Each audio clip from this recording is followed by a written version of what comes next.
इस कायनात में एक ईश्वर है जो स्वर्ग में रहता है, लेकिन पोर्ट ब्लेयर में दो ईश्वर हैं, एक स्वर्ग वाला और दूसरा मैं। ये शब्द थे दुनिया की सबसे अमानवीय जेल काला पानी के जेलर डेविड बैरी के, जो उसने तब कहे थे जब भारत के महान स्वातंत्र सेनानी वीर सावरकर को काला पानी की सजा के लिए भेजा गया था। काला पानी अंडमान निकोबार के दूर सुदूर टापुओं पर बना एक ऐसा कारागार जिसे दुनिया पर मौजूद नर्क कहा जाता था, जहां स्वतंत्रता सेनानियों को इतना तड़पाया जाता था कि वे मौत की दुआ करने लगते थे। लेकिन विडंबना ये थी कि जो कैदी मरना चाहते थे उन्हें तड़पा तड़पा कर जिंदा रखा जाता था, और जो जिंदा रहना चाहते थे उन्हें तिल तिल कर मारा जाता था।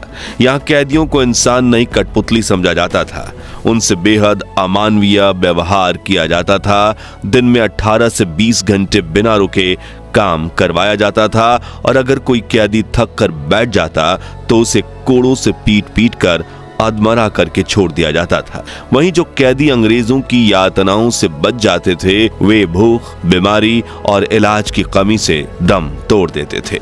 आपको ये जानकर हैरानी होगी कि यहाँ जो भी कैदी आते थे उनके शरीर में हड्डियां और सांस के अलावा कुछ नहीं बचता था। ये सिर्फ एक जेल नहीं थी, ये एक शमशान थी जहां लोग जिंदा दफन कर दिए जाते थे। कहा जाता है कि आजादी की लड़ाई के दौरान करीब 80,000 कैदियों को काला पानी जेल ले जाया गया था, जहां से महज 30,000 कैदी जिंदा वापस लौट पाए, और बाकी 50,000 कैदियों के साथ क्या हुआ ये आज भी एक रहस्य बना हुआ है। हालांकि अंग्रेजों के लिए ये जेल किसी सोने का अंडा देने वाली मुर्गी से कम नहीं थी, जहां कैदियों के खून पसीने की मेहनत से अंग्रेजों ने करोड़ों रुपए का व्यापार किया। लेकिन सवाल यह है कि कैसी थी काला पानी जेल में कैदियों की रोजमर्रा की जिंदगी। अंग्रेजों ने सेलुलर जेल को इतने दूर समुद्र के बीच ही क्यों बनवाया, और अंडमान की इस जेल को काला पानी क्यों कहा गया? जानेंगे दुनिया की सबसे खौफनाक जेल की कहानी। लेकिन उसके पहले अगर आपको हमारे स्वतंत्र सेनानियों पर गर्व है तो वीडियो को लाइक करने के साथ कमेंट बॉक्स में जय हिंद जरूर लिखें। ये कहानी तब शुरू होती है जब भारत की जमीन पर आजादी का पहला बीज बोया गया था। साल था 1857। अब तक अंग्रेजों ने हिंदुस्तान के बड़े हिस्से को गुलामी की बेड़ियों में बांध लिया था। इससे पहले अंग्रेज आजादी के लिए आवाज उठाने वाले क्रांतिकारियों को तितर बितर कर देते और अनगिनत यातनाएं देकर आंदोलन को दबा देते। लेकिन अब पूरे देश ने अंग्रेजी हुकूमत के खिलाफ एक साथ आवाज उठाई, और ये था हमारा पहला स्वतंत्रता संग्राम। लेकिन इस संग्राम के जवाब में अंग्रेजों ने जो किया वो इंसानियत के नाम पर एक धब्बा था। ब्रिटिश हुकूमत ने क्रांतिकारियों को चुन चुन कर पकड़ा। पंजाब में अहमद खान खरल जैसे नायकों को मौत के घाट उतार दिया गया, कुछ को फांसी पर चढ़ा दिया गया, और कईयों को तो तोप के मुंह पर बांध कर उड़ा दिया गया। इस तरह ब्रिटिशर्स ने करीब 1 लाख लोगों की जान ले ली। मगर जब हर गली हर कोने से आजादी के नारे गूंजने लगे, जब सैकड़ों नहीं हजारों लोग हुकूमत को ललकारने लगे, तब अंग्रेजों को यह समझ आ गया कि सबको मारना अब मुमकिन नहीं। अब उन्हें एक ऐसा समाधान चाहिए था जो न सिर्फ इन क्रांतिकारियों को समाज से काट दे, बल्कि उनकी आत्मा को भी तोड़ दे। और तभी जन्म हुआ धरती के नर्क का, जिसे भारत में लोग काला पानी कहते थे। अंग्रेजों ने हजारों क्रांतिकारियों को कैदी बना लिया, और विद्रोह के डर से उन्हें इन कैदियों को इंडिया मेनलैंड से दूर भेजने की ठान ली। 10 मार्च 1858 एक ऐसा भयावह दिन जब ब्रिटिश साम्राज्य ने करीब 1000 क्रांतिकारियों को एक जहाज में भरकर भारत से हजारों किलोमीटर दूर उस जगह के लिए रवाना किया जिसका नाम सुनते ही लोगों की रूह कांप जाती थी।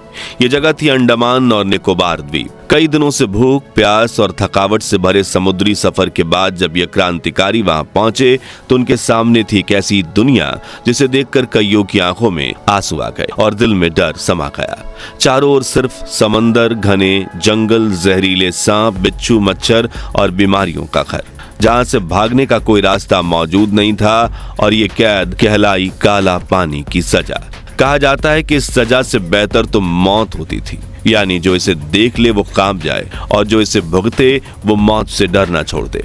यहाँ सबसे पहले इन कैदियों से जंगल कटवाए गए, मिट्टी के घर बनवाए गए। इस दौरान कई कैदी बीमारियों की वजह से दम तोड़ गए, कुछ जहरीले कीड़ों की वजह से मर गए और जो बचे उन्हें अंग्रेजों की बेदर्द सजाओं ने तोड़ दिया।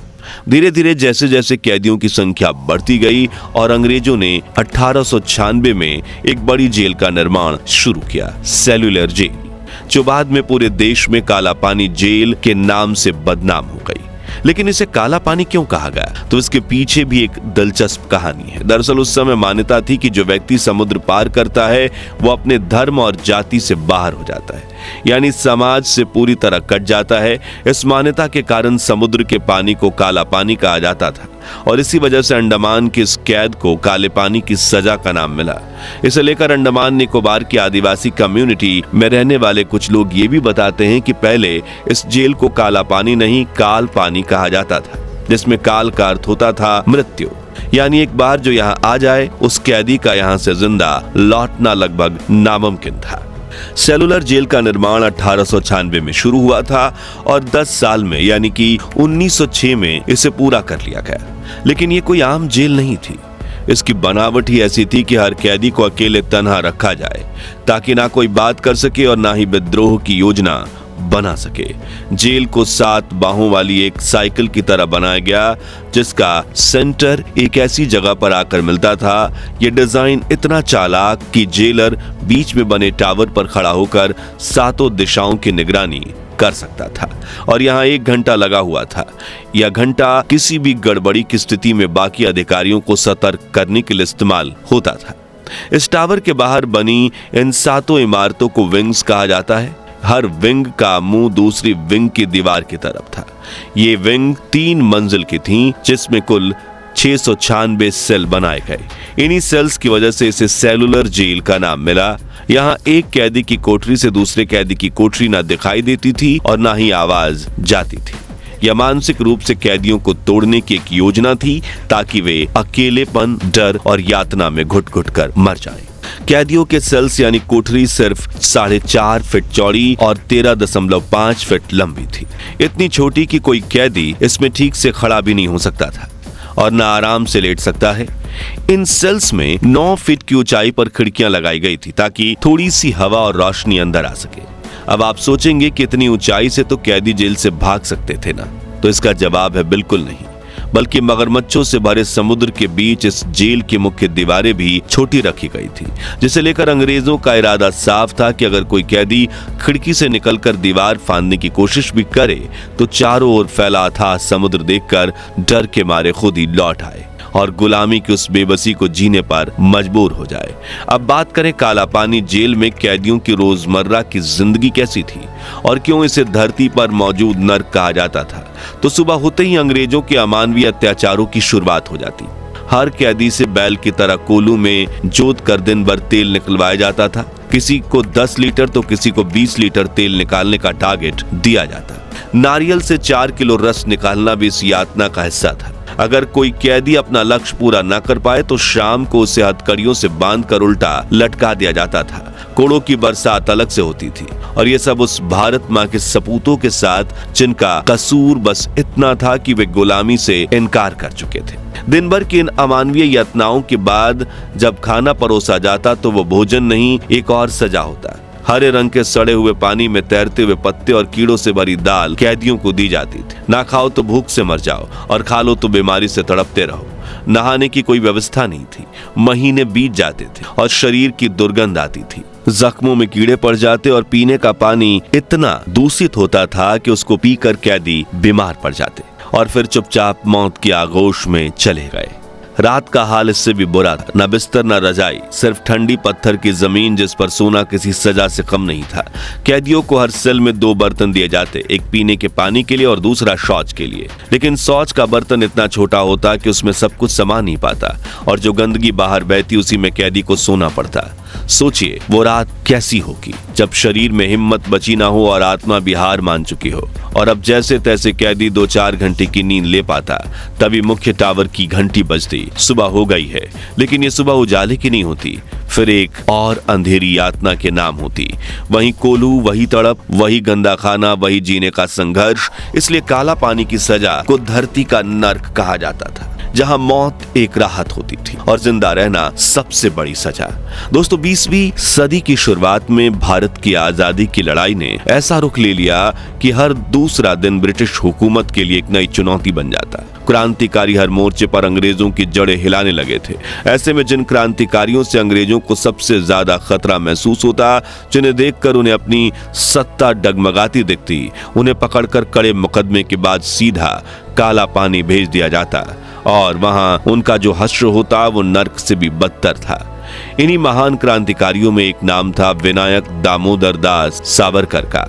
जब उन्हें सेलुलर जेल लाया गया तो जेल का संचालक डेविड बैरी खुद उनका स्वागत करने आया। उसने सावरकर से कहा, इस कायनात के एक ईश्वर हैं जो स्वर्ग में रहते हैं, लेकिन पोर्ट ब्लेयर में दो ईश्वर हैं, एक ऊपर वाला और दूसरा मैं।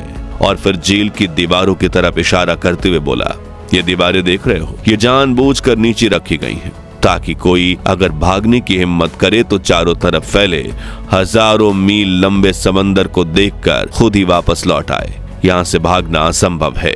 यहाँ वीर सावरकर को 6 महीने तक अंधेरे कारावास में रखा गया। दिन भर तेल निकलवाया जाता और रात को सोने के लिए ना तो बिस्तर मिलता ना कंबल, सिर्फ ठंडी पत्थर की फर्श। लेकिन सावरकर झुके नहीं, थके नहीं और टूटे नहीं। वो इस नरक से जिंदा निकलने में कामयाब हुए, जो उस दौर के हजारों कैदियों के लिए बस एक अधूरा सपना बनकर रह गया था। हालांकि वीर सावरकर अकेले नहीं थे, बल्कि हजारों स्वतंत्रता सेनानी सेलुलर जेल में अपमान, यातना और क्रूरता की आग में झुलसे। लेकिन साल 1932 में यहाँ ऐसा हादसा हुआ जिसने पूरे भारत को झकझोर कर रख दिया। दरअसल चटगांव आर्म्स रॉबरी केस में गिरफ्तार 300 क्रांतिकारियों को यहाँ भेजा गया था। जेल में बुनियादी अधिकारियों की मांग को लेकर उन्होंने भूख हड़ताल शुरू की। 44 दिन तक भूख हड़ताल चली और आखिर में अंग्रेजों ने बलपूर्वक उनके गले में पाइप डालकर दूध उड़ेलने की कोशिश की। लेकिन इस जुल्म का नतीजा बेहद खौफनाक निकला। दूध उनके फेफड़ों में चला गया, जिससे महावीर सिंह, मोहन किशोर नामदास और मोहित्रा की मौत हो गई। इस घटना के बाद भूख हड़तालों के चिंगारी रुकने का नाम नहीं ले रही थी। साल 1938 तक ये सिलसिला चलता रहा और आखिरकार अंग्रेजों को झुकना पड़ा। उन्होंने सभी राजनीतिक कैदियों को अंडमान से भारत की मुख्य भूमि की जेलों में शिफ्ट कर दिया। लेकिन काला पानी की इस कहानी में एक विडंबना ये भी है कि जिस जेल को अंग्रेजों ने भारतीय स्वतंत्रता सेनानियों को तोड़ने के लिए बनवाया, उसी सेलुलर जेल में अंग्रेज खुद भी कैदी बने। जहां साल 1942 में जब जापान ने अंडमान निकोबार द्वीप समूह पर कब्जा कर लिया, तो उन्होंने अपने दुश्मनों यानी ब्रिटिश सैनिकों को इसी काला पानी जेल में कैद कर दिया। कभी जिस जेल में भारत के सपूतों ने पीड़ा सही थी, वहीं अंग्रेज भी दर्द के उसी दौर से गुजरे। तो दोस्तों, अगर आपको भी वीर सावरकर समेत उन लाखों क्रांतिकारियों के बलिदान पर गर्व है जो अंग्रेजों के इतने जुर्म के बाद आजादी की लड़ाई लड़ते रहे और इसी लड़ाई में अपना प्राण भी त्याग दिए, तो उनकी याद में कमेंट बॉक्स में जय हिंद, भारत माता की जय का नारा जरूर लगाइए। उम्मीद है आपको ये वीडियो पसंद आया होगा। अगर हाँ, तो इसे लाइक और शेयर करके 9,999 लाइक्स जरूर करवा दीजिए। और भारत के इतिहास की ऐसी ही रोंगटे खड़ी कर देने वाली कहानियां जानते रहने के लिए हमारे चैनल को सब्सक्राइब करके पास वाली घंटी जरूर बजा दीजिए। जय हिंद, जय भारत।